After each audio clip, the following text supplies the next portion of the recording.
আসসালামু আলাইকুম। আজকের রেসিপি তরমুজ দিয়ে দেশি ইলিশ মাছ দিয়ে রান্না করেছি।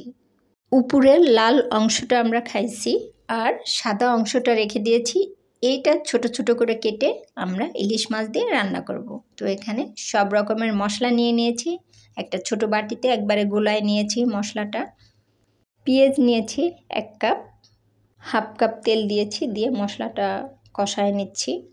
মশলাটা কষানোর পরে ইলিশ মাছ ছেড়ে দিব, দিয়ে ইলিশ মাছটা কষায় উঠায় ফেলবো। উঠানোর পরে আমরা কি কখনো এরকম রান্না খেয়েছি? আমরা সব সময় তরমুজ আনি খাই, নিচের অংশটা ফেলে দিই, কিন্তু এবার আমি রান্না করেছি, এত মজা হয়েছে। এই যে পিস পিস করে রান্না করেছি।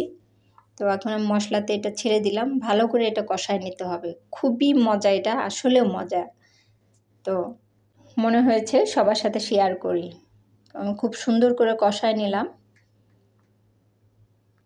আসলে দুনিয়াতে খাওয়ার কোনো শেষ নেই।